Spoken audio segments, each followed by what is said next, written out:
friend, I'm Deborah Larson. And I'm Katie Shive.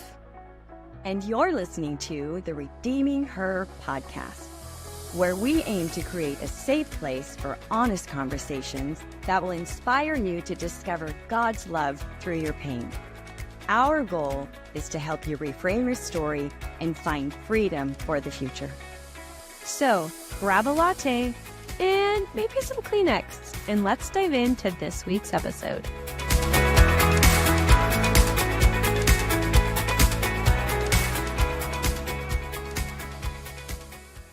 Well, hello there. Welcome to today's podcast. I am Deborah Larson, the founder and a grief strategist who works with people navigating life-altering loss. And I'm your host today. So if you are snagged by a life experience that feels heavy, complicated, maybe even unfinished, well, then this episode should ring a freedom bell for you loud and clear. I'm so excited to be able to do this podcast with you. And I want to say that today we're going to be talking about something that we don't hear enough about, much less we all understand it. But the word is called duality. It's a phenomenon in which two opposites can exist at the same time. You know, in previous podcasts, I've talked about addressing how joy and grief, which is really sorrow, can coexist. And I remember saying that they're truly opposite, but yet one is an emotion and the other is a fruit of the Spirit. And so when we're going through areas of our life where there's two things, we have night and day, we have good and evil, they're both polarizing, but yet they're not. And what I found, which was most beautiful, is that even when we're facing grief, loss, or trying to heal through it, our emotions and beliefs, especially when we're facing a life that we never prepared for, are totally challenged. So here's what I'd like to do is just kind of outline duality defined, if you would. So it's a unity of opposites, both very different, but paired as equal opposing forces. I kind of look at it like my husband and I. We're both very, very strong people. I'm female, he's male, but yet we're in a unity wherewith we become one. And this is the part that I love, that we remain part of a unified whole, and God is the representation of the ultimate unity, the unity in which all of duality is reconciled. And I found that to be a caption for today based on what we're talking about, that when we feel polarized, when we feel separate, we need to come under the covering that God himself represents the ultimate unity where everything is reconciled. And with that, I'd like to introduce our guest and my dear friend, Tamara Spencer. So Tamara, you have walked through a 4-year journey of a long-term illness with your husband, John, whom we love. It wasn't quick. It certainly was not smooth. And it didn't follow an emotional script that some of us, especially Christ followers, just don't expect. But what I noticed was that God carried you through each stage with faith, with strength, and truth. Tamara, welcome to our podcast. It's such an honor to have you on with us today. And pardon me if I get emotional. You may trigger me, so don't. Okay. I mean, your intro was so beautifully said. I don't know if we need to say any more. You just what you just shared was so beautiful. So thank you for that too. And thank you for having me. I appreciate it so much. I take it as an honor. It is an honor. I feel like we just have so much in common, even just prior to this episode and your life episode. But to lighten it a moment, why don't you share how you and I and my husband met, because I met him through you, and how we connected. Well, I have always had the best memories of you and your awesome husband. He's always been like just this extra father figure in the spirit to me. Aww. And I remember, because I was a pastor's assistant and I actually arranged for him to be the speaker on a Sunday. So I got to have some correspondence with Ray and just kind of get to know him. And it was just amazing. And I remember the first morning I saw you in the green room, you were just radiant. Yes, you were just radiant. Yeah. And I just remember seeing you were radiant, and just the way you carried yourself with such confidence and beauty. I think Oh, at the time I was still in my 20s, and I looked at you, I was like, I want to be like her when I grow up. oh, Jesus, help me. I just remember Okay, that because Lord, no pressure. there was just something so special about you, and it's not something that you can necessarily just manufacture in the physical. While you are just a gorgeous person, you always have been. It was also just, again, that what you carry, and most importantly, it's who Jesus is in you that really Mm, stood out. mm. And so I just been, I guess from that moment on, just been blessed to call y'all friends. And, Oh, y'all have been just huge cheerleaders in our life, like with my husband, while he was on this earth doing ministry, you both were there just to encourage him. And I know that's just what he needed. The Lord used you both in so many ways to just be a source of loving encouragement to him and to me. So thank you for that. I mean, y'all sowed seeds that I can never thank you enough. well, that's very kind. I receive it. I wasn't expecting that, but I receive it. Typically, I'm doing the interview. Uh, I want to say I really didn't get a chance to connect with you and Mhm. John till we moved back to Fort Worth, Mhm. Mhm.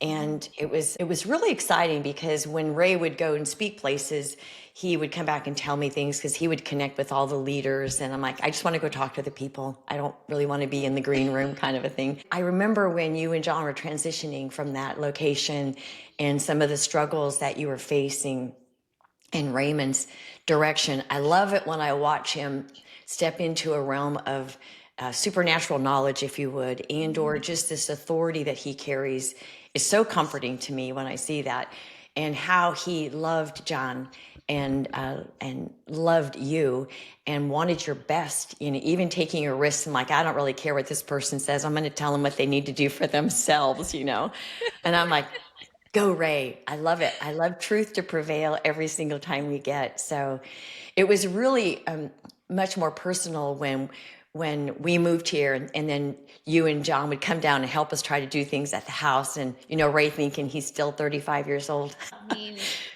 you know what? You can tell him. He can keep thinking that way. It's I okay. am. I am. Yeah. He's going to be as young as he feels. So Yeah. I just wanted to set the foundation because I know that we have a relationship, but somehow Mhm. I feel like today, this is a foundation for a new relationship, for Mhm. something that's different and yet the same. And I felt even this morning when I was just sitting and preparing for this, that God is like laying out a red carpet for something that we probably don't even know or understand, have language for, but the anticipation of knowing that we can walk with him through anything is it's a connection most people don't get. Even though it's through a painful time in our life, there's a moment of rejoicing in the anticipation of tomorrow, and that I can say, I'm glad I'm a part of that in your life, and this is beautiful. Now, if you don't mind, I would love for you to tell me about you and John, and tell our listeners, just give us a background. We talked about some things before when we were texting before we did this. And so I really do want to pound on the duality of it because that's really an important key phrase and things that God gave you. But why don't you just take us back to the beginning with you and John first, how you met, what God did, how you started your foundation, that kind of stuff. Well, I'm really grateful for duality, because the ending of our story was really painful and hard. So I'm very grateful for a memorable beginning. And I think in God's Yes. goodness, He brings that balance. And then we have those memories to lean into and help us walk through hard things. But I'd like to say there's some things about our story when I tell people is I'll tell you our story, but you shouldn't always copy our example. So Yes. I say that unless the Lord tells you. But I say that as my disclaimer before I ever share with anybody. And you might be like, what the heck are you going to say? And I'm like, okay, well, hold your I trust horses. you. Yeah. But I was 19 and I had basically just said, no, guys, I'm done. I'll get married. Maybe I'll get married when I'm 30, because you would think when the Lord tells you at 15 that you're going to marry a pastor, you would make decisions based on that word. But your teenage brain doesn't always make connections to do that properly. So I didn't make the best choices. And I was like, you know what? Never mind. Just done with this whole guy thing.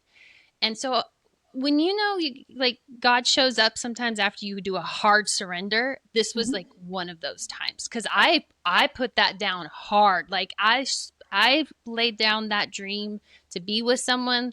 I mean, I feel like I smashed it to the ground. It was done. I was done. And then I go to church like within 2 weeks of this like surrender, and I see the Lord just pointing out, highlighting something in the bulletin. And for anybody that's like cool, young and hip, that's called a printout that we would read announcements on. Oh yes, yes. Now that's, but they don't, do see that nowadays. But I heard the Lord just like in my head go, "You're going to meet someone there." And wow. Hey, okay. And I rationalized it, because that's what we do when we sometimes hear Lord say things. I was like, oh, I'm going to meet a friend. Okay, that's nice. I can never have enough friends. That's good. That's good, right? So long story short, I met John that night at this meeting of this event I saw in the bulletin. And it was basically a foundational meeting to plan a young adult and college ministry. And the pastor had asked him to lead worship for it and be the worship pastor for this new ministry because it was a bigger church. And basically, John, I guess he's always was driven, always passionate. So I guess he saw me and decided, you're it. Because we met on a Sunday night. We talked in the car with my cousin, who is the best third wheel ever of accountability. I will give her that. She sat through a whole meet. She was like from in the trenches from in the beginning of our relationship. Wow.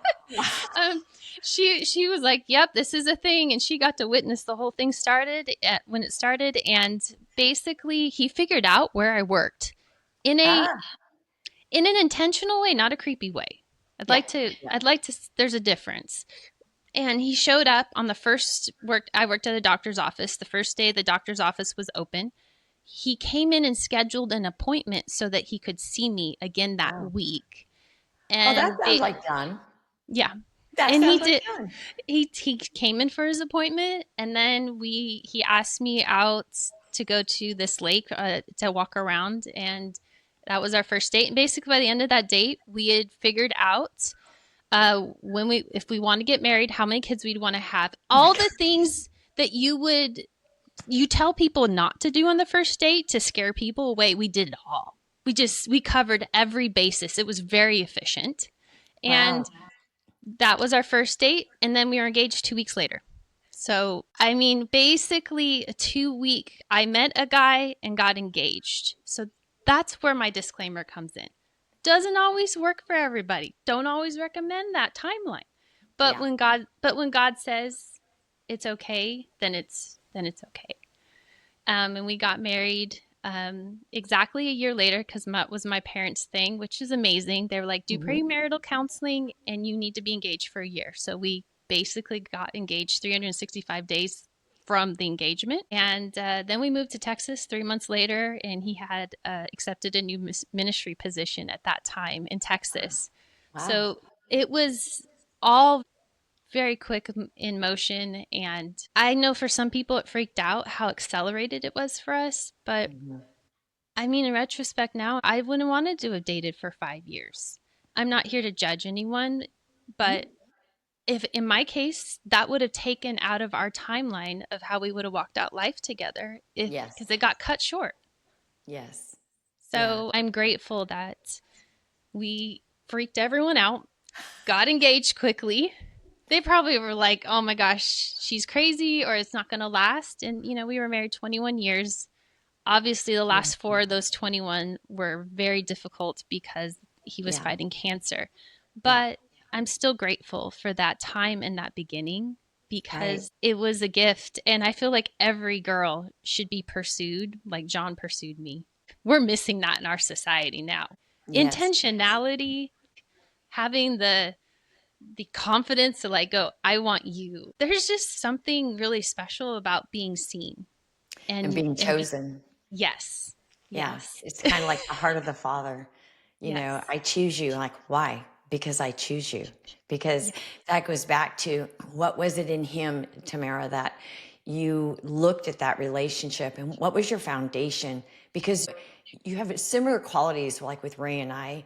And so I understand that John was very strong. He was very theologically grounded. He literally gave his life to whatever God asked him to do. And you not just supported him, but being so young and starting out with a ministry right off of the bat with not a lot of history and relationship, that's like a big gulp right there.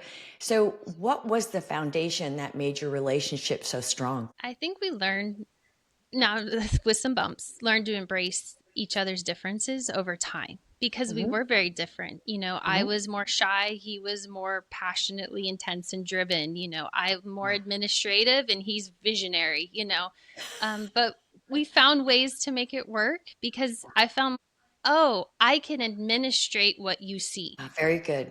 I can help you make happen what you want to do. And there's a dance to that. And Yeah. nothing's quite like figuring out what that dance is like by Yeah. practicing it in ministry. Cause Yeah. woo, that's a, That'll test a relationship. yeah. I mean, we served at a church that had 4 different pastors in an 8-year time period. And Oh. you'll learn a lot. You learn a lot about yourself. You learn a lot about others. You learn a lot about your walk with the Lord through those types of times. And that I'm not going to say it was all easy, but I also can't regret anything because it did teach me a lot. I feel like I have things though from those experiences to help encourage others. Hey, maybe don't do that, or hey, yes, go do this, or something like that. But Yeah. in the end, I think all those differences made us better in ministry together. We did like 12 years of pastoral marriage counseling for people.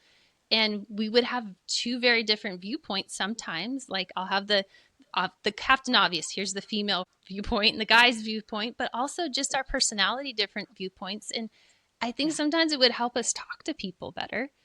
And I guess also the bonus of doing counseling with other couples is it usually helps yourself. So it's kind of a Yeah. win-win. But I think over time we learn that our differences could be good.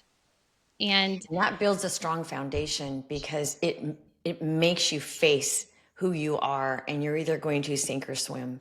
And that's where I yes, feel like that God wove himself in your life, kind of like threading it with this third strand to give you this place that you could both latch onto, pivot, and then launch to. And I think that's been kind of like growing up with God, in the terms of your one and only marriage and your one and only time and everything being thrown into the bucket of faith.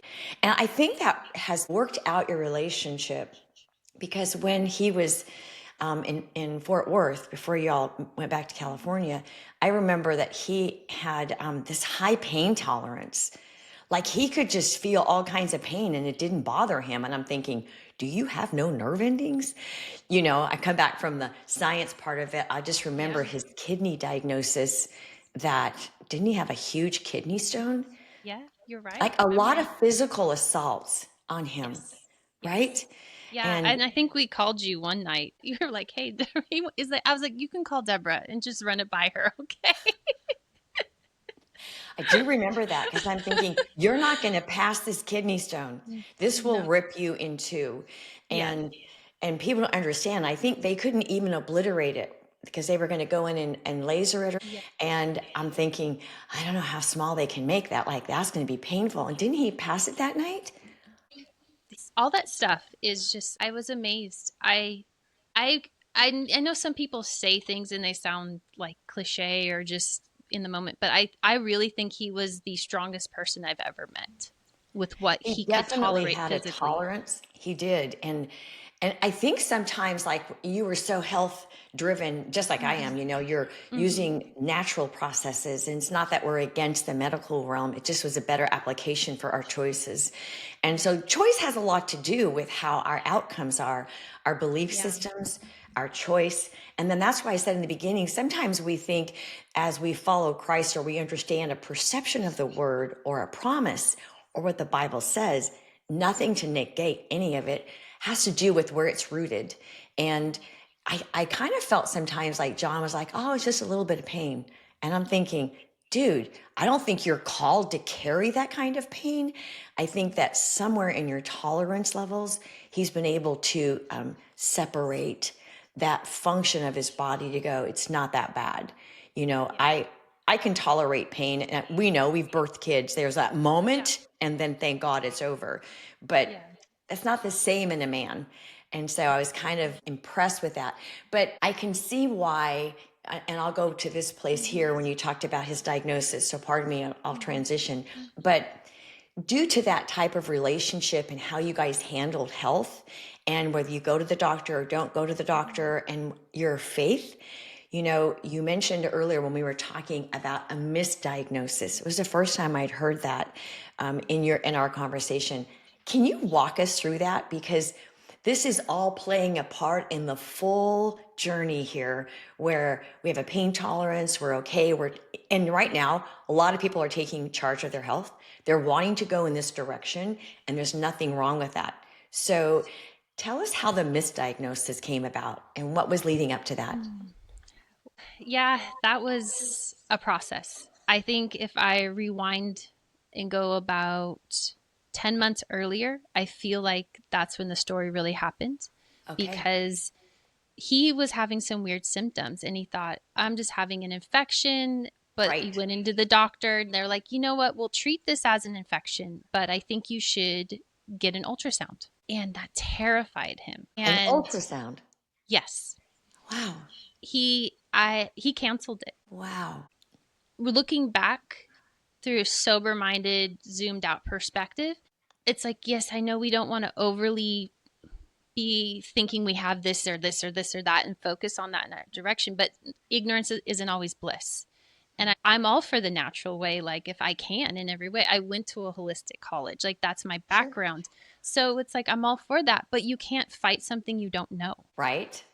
And I feel like that was a decision that he made, I think, from the perspective of I'm just going to tough this out because I can tolerate it'll. If I tough this out long enough, it'll go away, because that's actually probably how he's dealt with every injury, everything else in his life.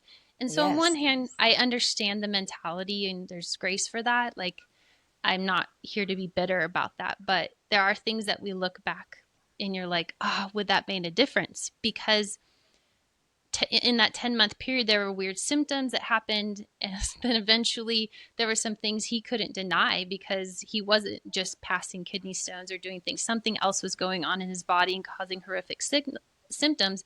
And it had blown up so much because my husband had been later on diagnosed with prostate cancer, but the doctors thought it was bladder cancer because things were so bad in his bladder. Oh my.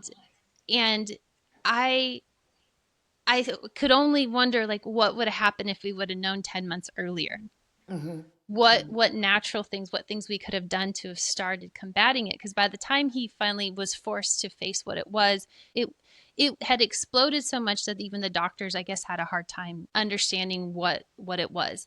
I did find it, though, frustrating because we went into a doctor and he was misdiagnosed because they were saying it was bladder cancer. But I read the CT scan and I'm like, I'm not a doctor, but, I've taken enough A&P. I've been there, done that enough to, understand there's something wrong here when it says on the scan that they can't discriminate where a tumor starts and begins between two different organs. So that means there's potential of it to essentially happen in either place. And then it's like, well, where's the root? Where's it coming from? And and they were so symptom oriented, they weren't trying to address where it actually started. And it took us trying to find a few other doctors, but sadly then it took 5 months more to actually get the correct diagnosis. And so, zooming out, I'm like, well, now that's essentially 15 months on the clock till we actually got the right answer. And that was here in Fort Worth, wasn't it? Yes. Yeah, that was a long time. And then during that long time and knowing the strength in your relationship with God, that's I want to support you, but then I kind of want to say, hey, I talked to God and maybe we should do it this way.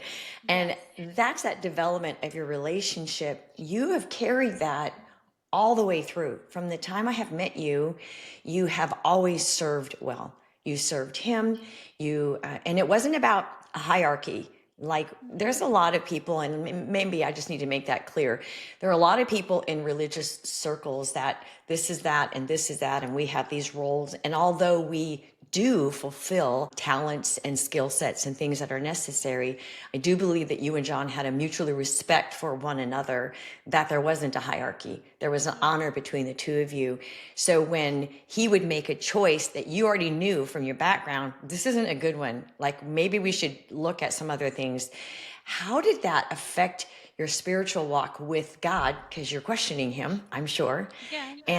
And where John is sitting with that, how is that working for you during that time? I think there are a few layers to that, but I think there are times where I would sometimes just feel something and not always know and articulate. I just have a feeling about it. And Sure. that would be a different dynamic in our relationship, because John's like, well, if you just feel it, does that really mean as much as you being able to like say something in words? And so we'd have to do that dance of like, this just doesn't feel right. And he's like, well, why? And I'm like, I can't tell you why. Right. You That know, impression. like, so sometimes you'd have those things you would have to work out with each other. And I mean, there's times though I learned, like, when I know that feeling, I know, and I'm a little tenacious about it. I'm just not like I'm going to beat you up or be mean or anything like that, but I just wasn't willing to waver. There were Right. some things like, I am Right. going to tell you what I think.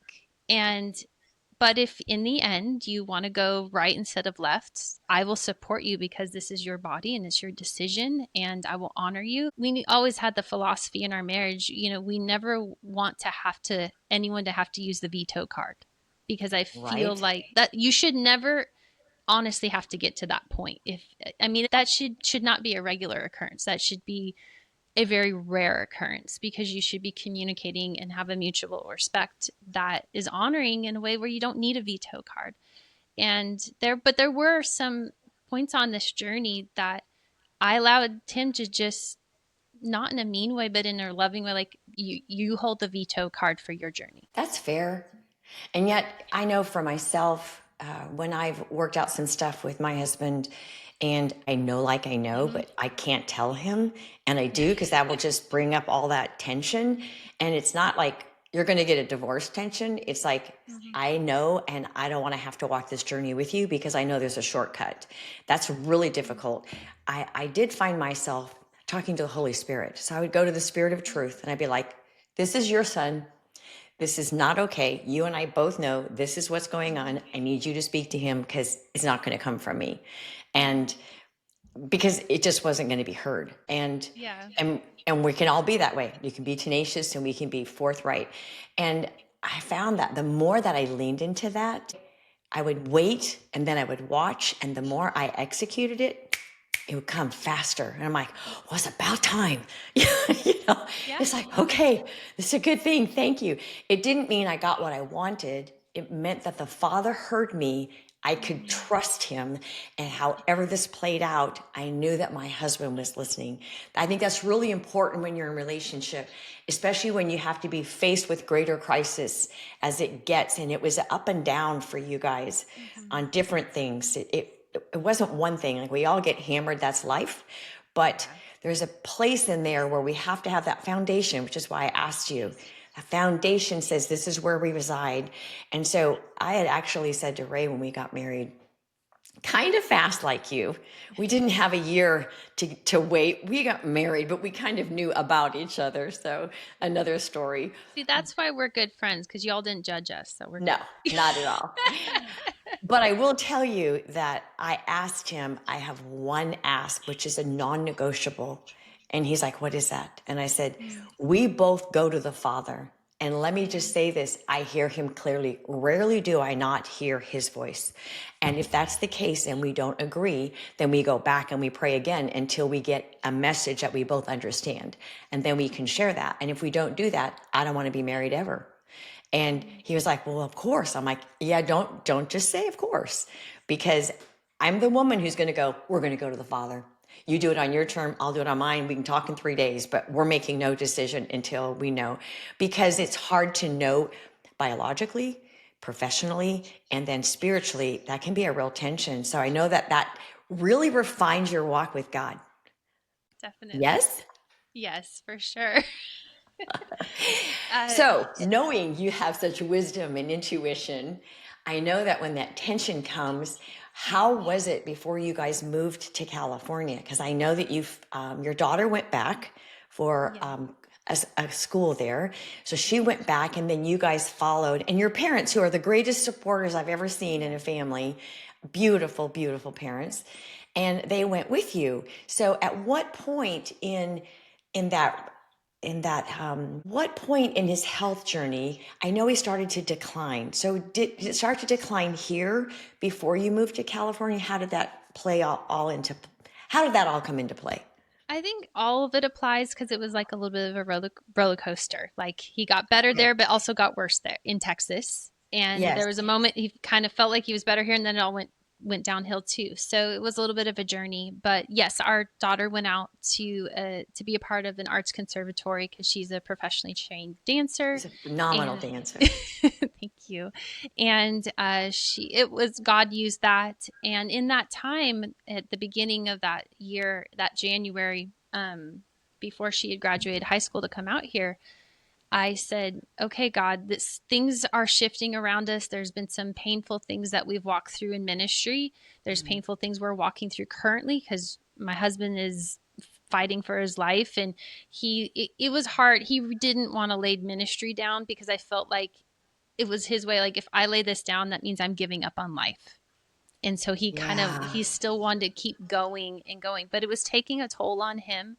And he has a high pain tolerance, like you covered before. And so because of that, he could pull off stuff for a short period of time.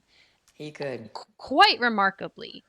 And interact with people. With not showing a symptom. No, but then it would wreck him. And people wouldn't see that. And there's tension in our relationships around us because they would be like, well, you say that he's really bad, but he looks really good. And there's all these layers going on all at the same time. And the Lord's just kind of changing things with us in our ministry. And, the Lord's also was showing me, hey, I'm going to call these staff members here and there. And some things were happy, some things were painful. Both things can happen in a walk. And I just felt so much shift at the beginning of a year I guess it's an appropriate thing, to seek the Lord at the beginning of the year. Sure. And I felt like, well, if something doesn't change, we're going to close ministry, the church. We're going to lay that down. Mm-hmm. And by the end of the year, I knew that the Lord was saying, I feel like he was giving some grace in there, but we have permission since our daughter's graduating and our son is in a place where he could move and change too with his schooling. So I felt like the Lord was giving us permission that it's okay if we are to change and do something new. And so he told me like 11 months before he told John.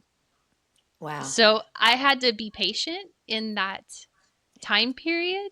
I know something's changing. I know it's going to happen. And by that, the end of that year, we had laid the ministry down, and John's symptoms had basically, at that point, we realized the treatment he had been recommended by the doctor had become basically not effective. So he was basically, they were trying to do like hormone therapy because they believed that was feeding the cancer. And then it was becoming like the cancer either mutated or something, and it was non-responsive to that treatment. And at that point, we knew things were getting worse. But, John was still being John. And so I can get better. I can do this. I can push through this. I can tough it out. And at that point, we visited actually our daughter. By the grace of God, somehow we had a little trip, got him out here on a weekend flight, visited her. And people walked up to us in the parking lot and said, I don't normally do this, but God told me that you're supposed to move here. And this was us visiting California. Yeah. And we're like, okay. And it was what John needed, because I already felt it. Like I felt it, but I had to go, okay, God, you got to tell him. So it was really beautiful that like at the end of that year time period where God said something would shift, God just used very direct yet non-related to me ways to tell him what he needed to hear. Mm-hmm. And so I was grateful for that because I did wonder, well, does that mean, something else is going to shift with his cancer and his treatment? Maybe things will get better, Yeah. because change can create the opportunity for hope. Um, Yes. and while we wanted that, we moved a few months later out to California. I know it was God telling us because I knew it. I mean, in the favor we had, the first day our house was on the market, we got a full price offer. Like it was, Really? We yes. didn't talk a lot then. I was shocked when you moved. I was like, they moved? We didn't even Well, know. it happened so quickly, Yeah, and it it did. was I was having to carry it all because his health was going up and down, and I was like, "Are Sure. we going to get him out here?" And we Yeah. tried a new alternative therapy, and it actually looked like it was shrinking the tumor. And we're like, Ah, "Okay, this is getting better. Let's move. Let's get you out here." We got him on a flight, and we were thinking that this was like the start of momentum. Like, yeah. okay, this is good. But in reality, it ended up being it was like this band-aid of time so that we could get him here, because if he had gotten worse in that time period, I couldn't have got him out here. We would have been stuck in Texas, and that would have bankrupted us. Yeah, and how beautiful that God knew already decisions that would be made, because I do agree that a part of our experiences are our beliefs and our choices that we participate. He co-labors with us like we co-labor with him. Mm-hmm. And how beautiful that your whole family was together, you and the kids all at one time, and your parents there, and the transition had already taken place. I didn't know those pieces. I just knew that I trusted you guys, and if that's what the Lord said. It's not like it's my Yep. business, but you know, there's so many things that people will chase, but when you feel like you're being escorted, it's a different Mm-hmm. thing. Yep. And I think it's important that our listeners hear in this whole discussion how the ebb and the flow is important for communication, for groundedness, for faith, and for, is this going to turn out like we expect it to? Especially because that region is really promoted about healing. And I believe Mm-hmm. that that's God's will all the time. Anywhere you are, it's not only in one location. I think healing comes from within because I think he lives in Yeah. us. And yes, there can be power and agreement, and I'm fully aware of all that. But what no one saw but you, that was that he was bringing you all together home for whatever that outcome would be. And how beautiful, because your kids have grown so much through this.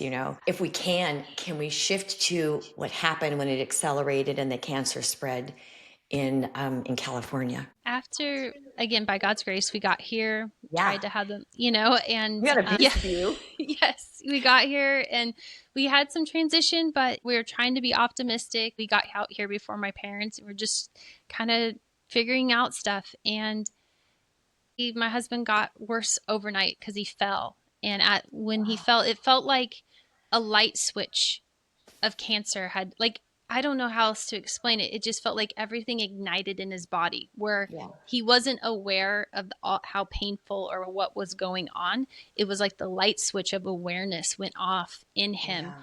and he couldn't walk very well. He was admitted to the hospital, and that basically started a 10-month period of me caring for him full time, because either in that there's different points in there, but he either couldn't walk very well, couldn't walk at all. Yeah. And actually, this time last year in December, he had just had surgery to remove a tumor from his spine because that pressure on the nerve in the spinal cord in that area was what was hindering him from walking. And they were trying to hope and think, well, maybe if we do that, that'll give him an extra lease to try to keep combating and fight. But they basically were like, it's too much. The oncologist didn't think anything would help. So that was a very sobering thing. And basically, we went from Northern California to 2.5 hours south down to Sacramento, met all Mhm. these doctors, and basically we had this impression like, let's do this thing to help, to all of a sudden, oh, we're putting you on hospice. And this was Wow. like all switched in like an hour time period at the hospital. It's like I already knew in some ways in the back of my mind, my husband's fighting a terminal disease, because when you have cancer that's metastatic and turns treatment resistant, it's terminal unless something happens, Yeah. And so I know that, but you're still hoping that something could be different. And I feel like it's our responsibility as believers to still have that mustard seed, to hope until someone goes to heaven.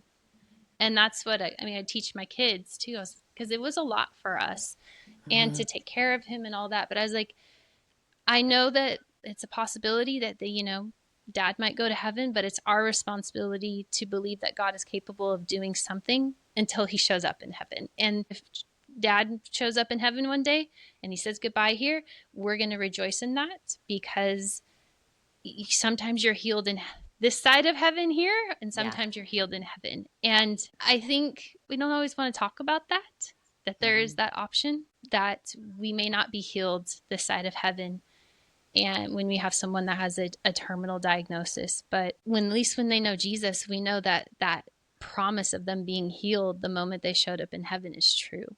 And there's such beautiful comfort in that.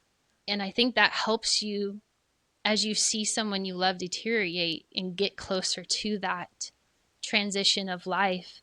Yeah, you get through that time better, because you know that even if it doesn't work out the way you thought you wanted it to, it would still be okay, because they're going to a good place. Because what we went through was traumatic. I would not wish what he went through on anyone, because he got to the point where the hospice would provide opioids and fentanyl patches and all that, and it still wouldn't cover the pain all the way. It just, and that to me is just heartbreaking. And so I had to hold on to the hope that he was going to be healed in heaven to get through walking through with someone through a terminal diagnosis and caregiving for them full time. Because another thing I didn't realize with hospice, which they're amazing. There's a reason the Lord brought us here to be with the people. I can see it. It was a gift, but they come a couple times a week, which is amazing. And I'm so grateful. So grateful.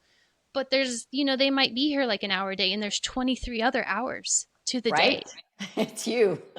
Yes. And it's you're on the edge and all of that. And so you have to hold on to, well, even if something doesn't happen here, he'll be okay in heaven when he meets you, Lord. And you have to hold on to that with a tenacity, because if not, it just breaks you down. Answer is unforgiving.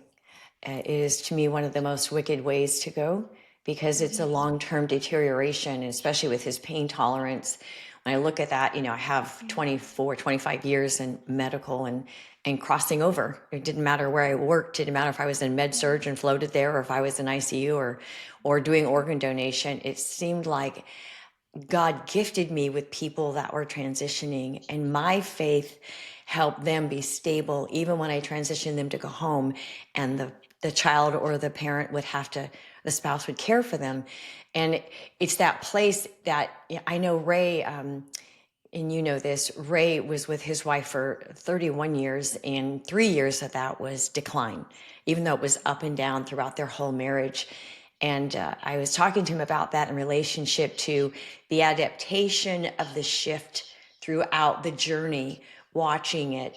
The last part, I think he described at the same time, was there's nothing that you really can do to intercept or to offset their progress. And that is probably the most vulnerable I think people feel.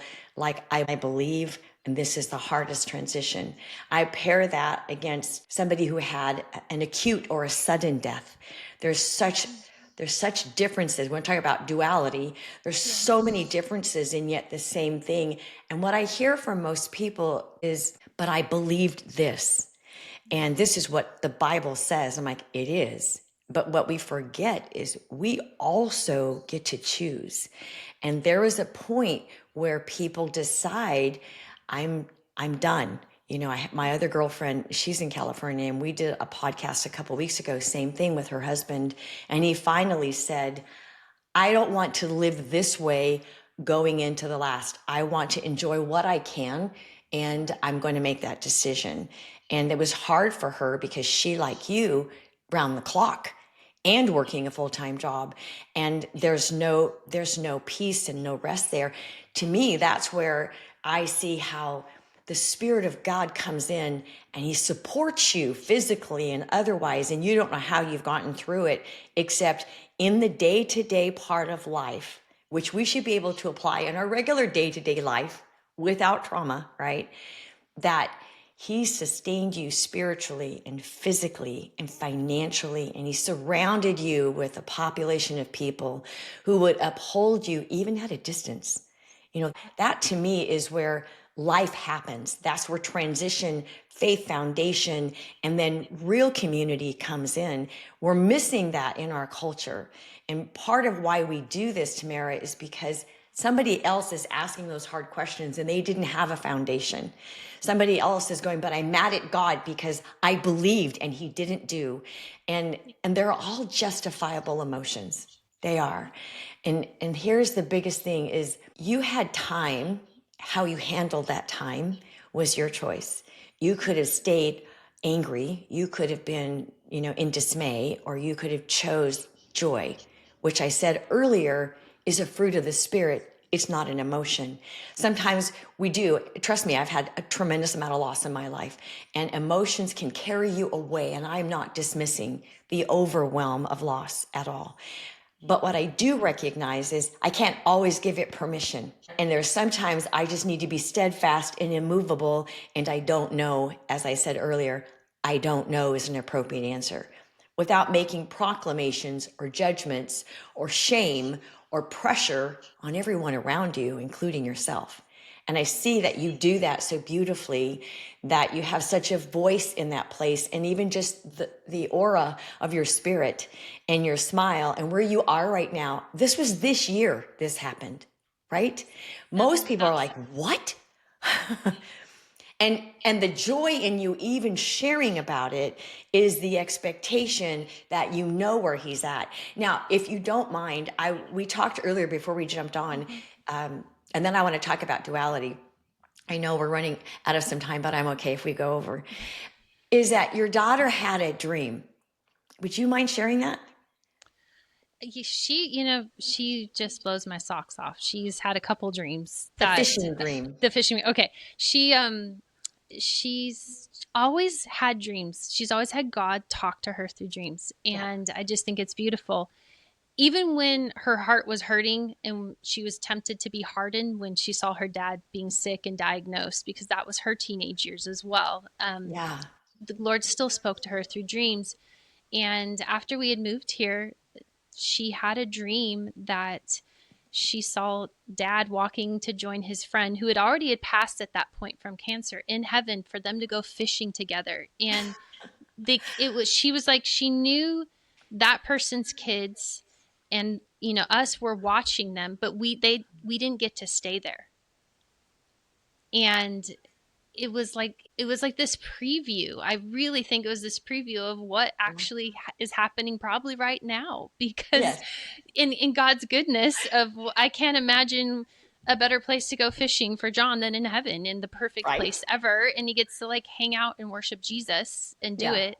And even my cousin had a dream visitation, and she saw him fishing in heaven after he had passed.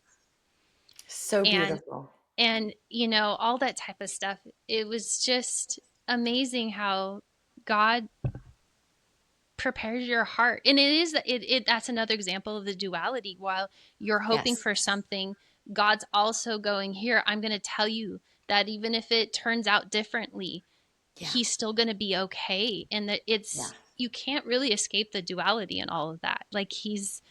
He cares about our heart. Yeah. I know in 2 Corinthians 6:10, it reminds me when Paul's talking about we can be sorrowful, yet always rejoicing. That is duality. People say, this is a conflict for me because I feel like I'm betraying him, or I feel like I shouldn't move on, or I can't, and I can't embrace life. But yet it says we're not fake, we're not pretending. It allows two truths to live in the same heart. And there's where we have to recognize one doesn't cancel the other. One is an emotion, one is a fruit. One is a promise, one is a choice. And in that kind of is like an umbrella over our culture even today.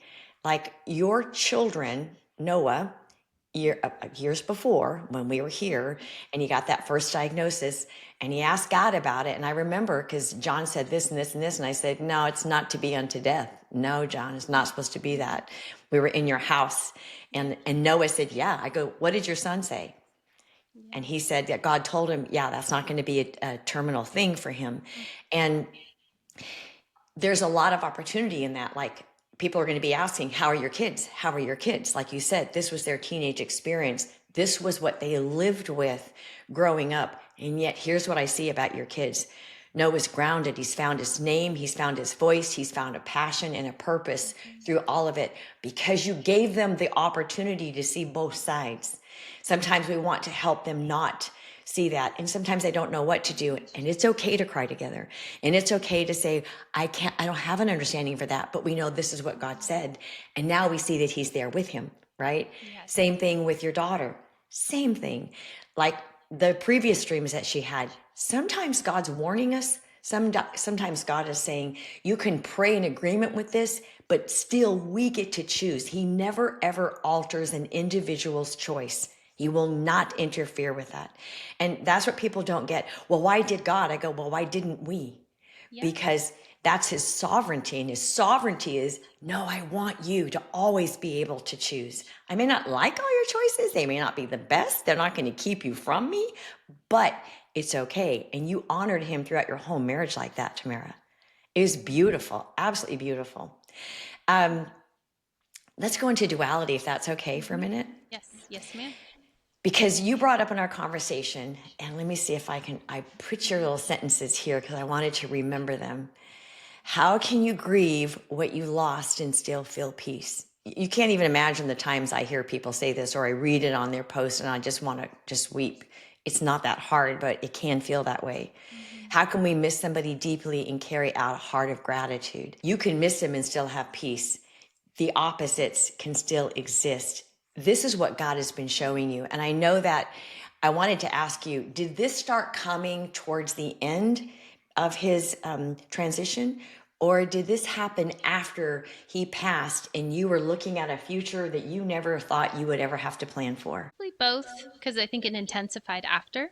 But okay. I think in the Lord's lovingness and knowing how, I have a little bit of an administrative bone in my body. I think in his grace, he kind of like helps you start seeing and consider things ahead of time, but it doesn't have to be that way. And there's no shame in that. You're seeing the handing. Yeah. You're like, I can't be stupid here. Yeah. But I was also like, I can't deny seeing your hand in this, even though I'm walking through hell. And a lot of times we grow up in church hearing Psalm 23. Yeah. I walk through the valley of the shadow of death. And I think some people think that that's what happens after you take your last breath. But I really think some people, their valley, like John's valley, was not after he took his last breath. It was the existence. He was living in hell. And I'm living in a version of that, watching and taking care of him. So, but I there's that happening, but there's also like, well, God's taking care of us. God's providing. He's taking care of our medical coverage. He's taking care of our groceries, our food, our bills. Someone would randomly send something to bless my kids. Like I could not deny seeing God's hand in it. And then it just intensified after John had passed because I would see people love on him. I mean, I don't think there's a youth leader at our church that didn't reach out and doesn't continue. Like they still check on my son. He's a high schooler. We had, members from the church bring us food. His school was incredible. The teachers would check on us. Naomi, in her ministry school, her assigned staff pastors and their crew all would check on us. Like I couldn't deny that God was with us. And caring for us. But sometimes we want to go, well, God is only with us and taking care of us when everything went well or met a certain expectation. And I feel like that's really, really dangerous because we live in an imperfect world where there's an enemy he's out to steal, kill, and destroy. Yeah. So sometimes we're like, well, God only did something good when everything came together the way you expected. And that's... that's not reality. No. I'm like, if there's a reason that we want heaven to meet earth, like, right? You know, if we look at even the Lord's Prayer, if we can see that something needs to encounter us here, then shouldn't that tell us that not everything is going to be perfect here all the time? Yeah. But it's also our job to look for God in the midst of those things. And you know, it's like when you go through this, you know, you're supposed to count on all joy through circumstances and stuff. You're like, oh, I know this verse, but now this stings, you know? I don't want to speak this verse right now. I'm really kind of in neutral I here. I'm like, do I have to do this? But it's like, no, it's because his joy gives us strength. And it's not that we have to be happy about everything. It's not that we have to even approve of the way things went. But it's our job to go, let me see you in this. Where are you in this storm? Yeah. And I think that's the duality of the walk, where you're grieving an expectation of how things are going or how they didn't go. Yeah. And where are you, God, through this? How did you take care of me? And I think that's where gratitude and perspective become a weapon. And I do Yes. think that they help you grieve faster. If I know that might not be the best word, but I feel No, like there's an acceleration there. there is. I call it shortcuts. Let me just say this. None of us want to have a prolonged grief. The reason why I don't go to cemeteries is because it ties me to the grave. And then I get pulled into a grave, and then my emotions can topple.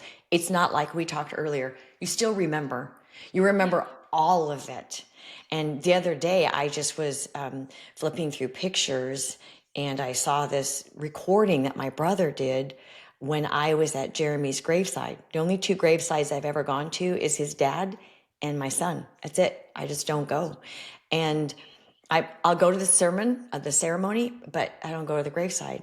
And it was this whole time when his brothers were carrying the casket to have it lowered. And I'm watching my sons do this again. And now I'm sobbing again, going, wow, like this is overwhelming, because you can't unsee what you see. You can't forget. And your emotions and your feelings will come right back up. Now, I was in a place of great gratitude. I was excited, and I'm like, looking at his brother, I'm thinking the middle son, God has so blessed his life. I was thanking the Lord for all these great things. Looking at his other brother, I'm thinking, okay, I need you to really speak to his heart, because we handle it differently. Sometimes we pack it down. Sometimes we let it out. Sometimes we just transition and pretend, and I'm going to handle it this way. And 10 years later, it's going to show up again. And yet, here we are in this place. And that's why I think duality it's the way of life. We get to choose joy, or we get to choose grief. I'm not saying those emotions don't happen. That's a biological truth. Yeah. But we have to remember it happens to us, and our body's just trying to defend and assault. It cannot understand. But when we look at it through our reasoning, whether it's the soul, but preferably the spirit, you get to ground, like I was sharing earlier. When something comes up, I weep, I cry, and then I'm like, what are we doing here? Because I am full of joy. Those are the things I think prepare you for your future, which I have to say this. I'm so excited to see your blog post as you're sharing a little bit about your journey. And thank you for taking the time to share with everybody today.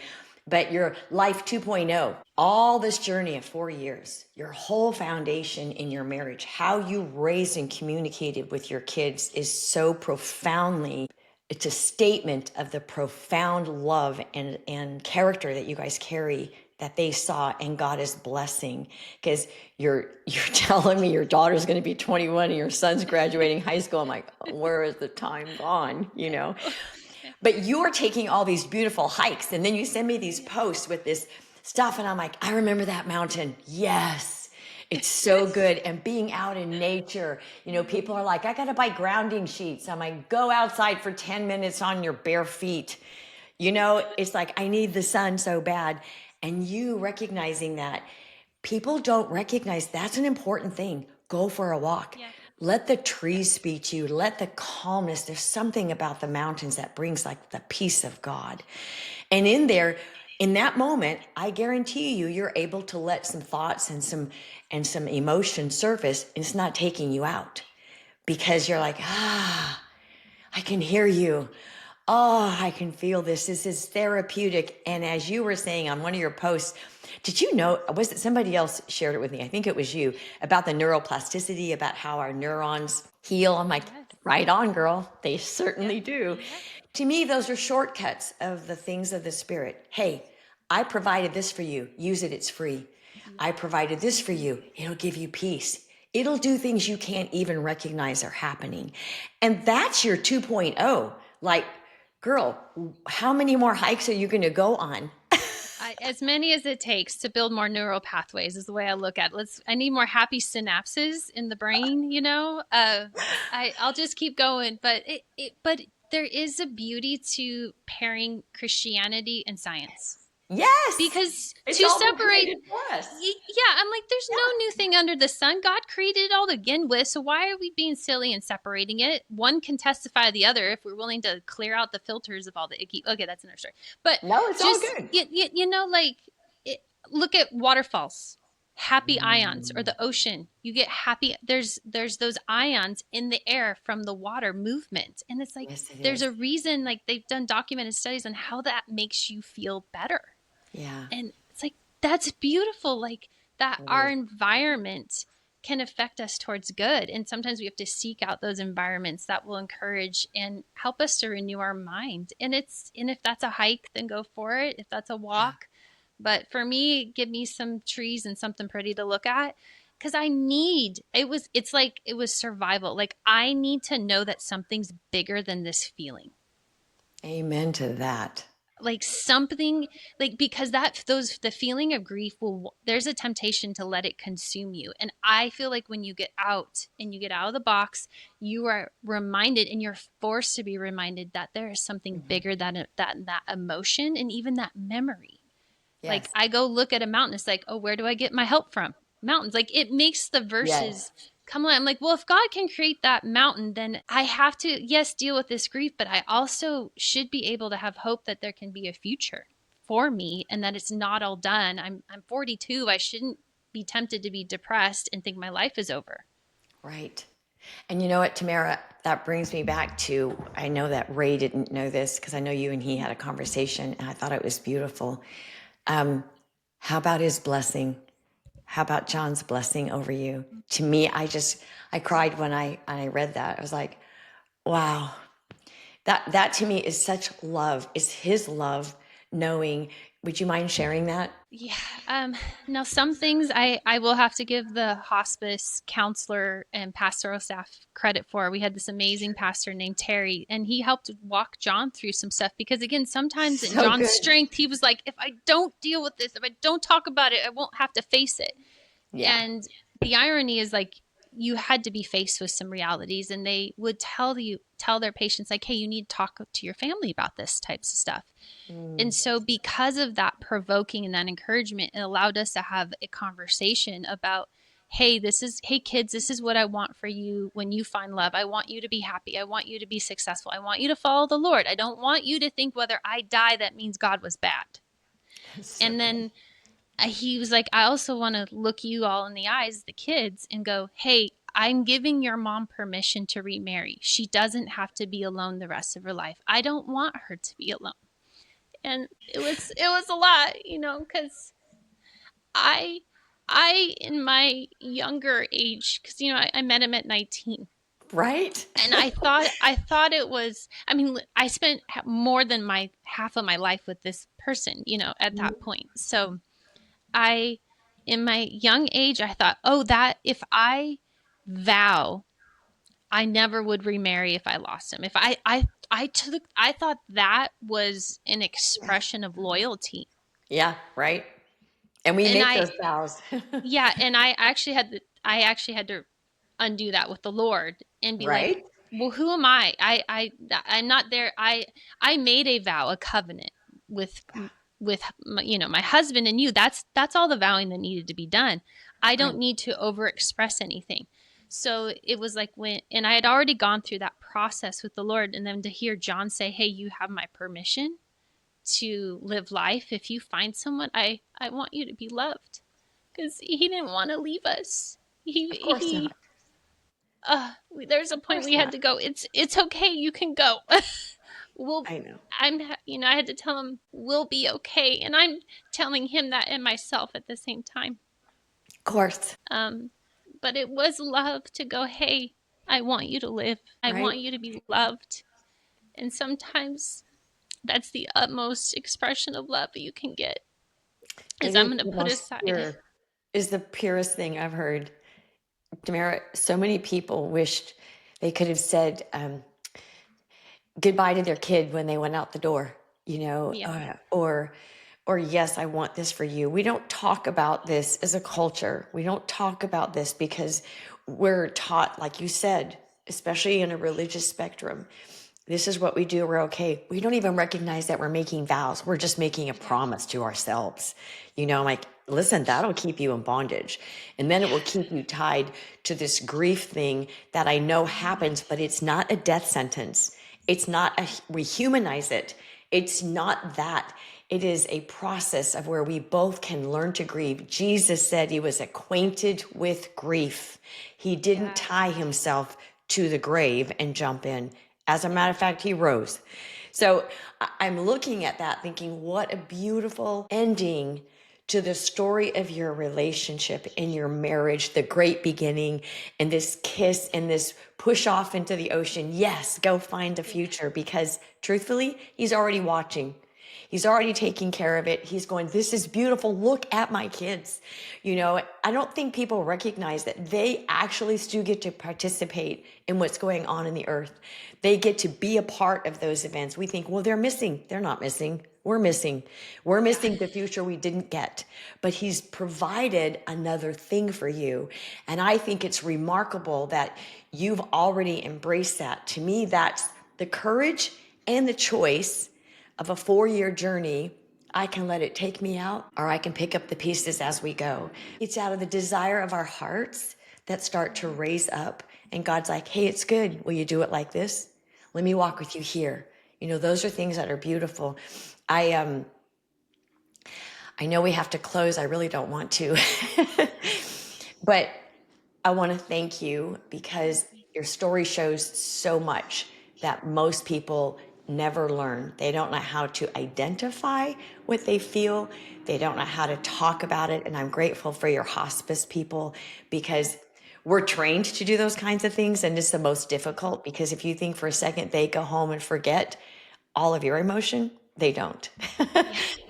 It's self-care that's important, but the grief and the gratitude that you have allowed to sit together and to reside in your heart is both about God being present and about you choosing rightly, because he said, choose life.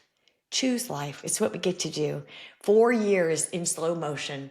I can't imagine 4 years in slow motion, Tamara, and yet the Spirit carries you through every part of it, almost setting up a domino effect for you for afterwards.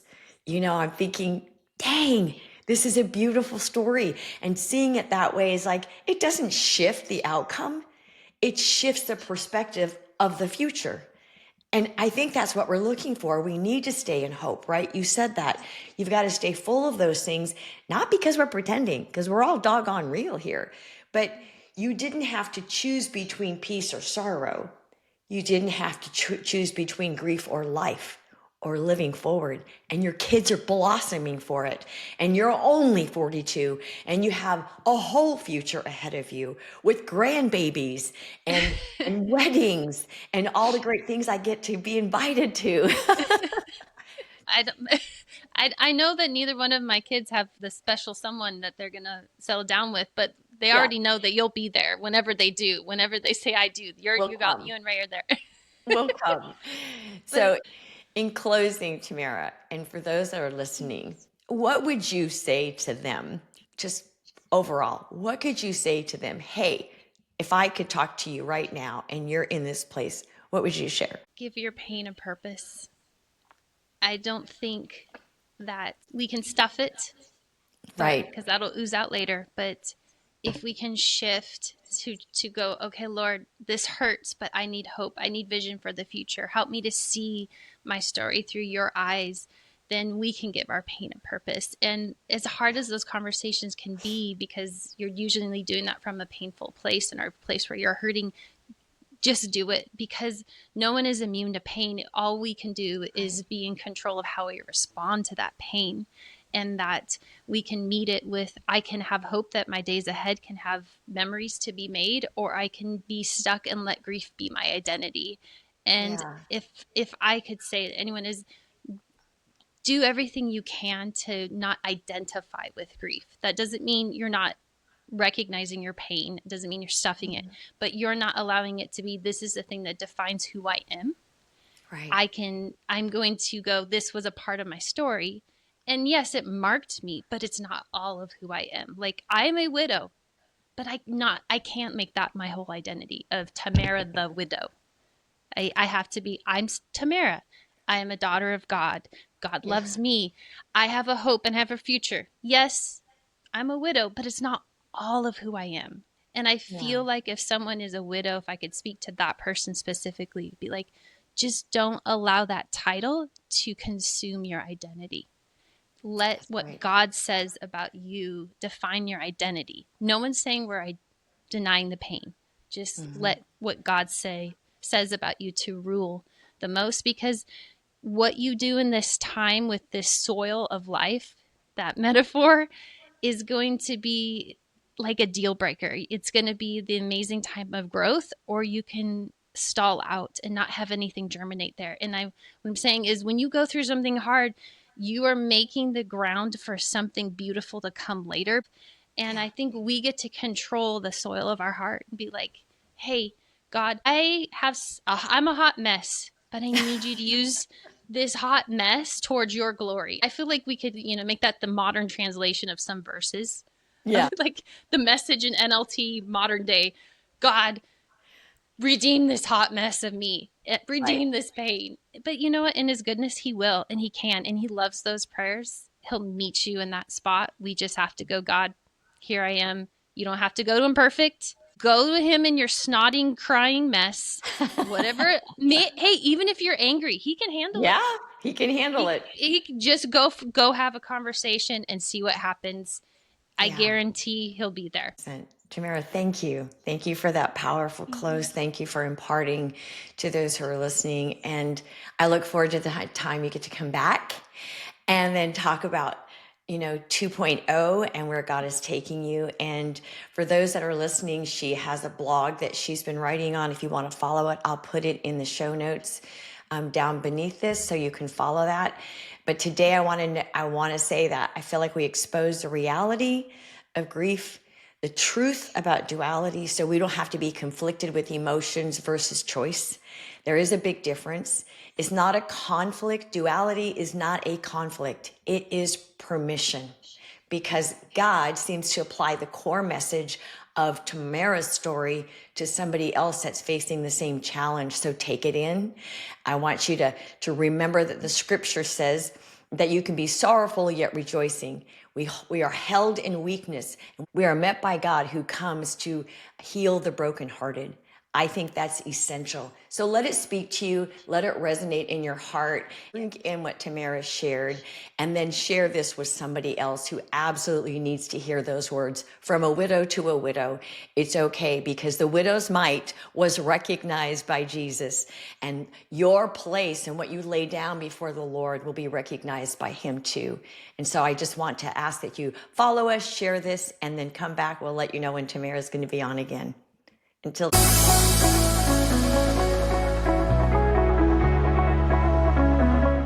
thanks for tuning in with us. We pray that you're encouraged and find the truth that will set you free on your journey.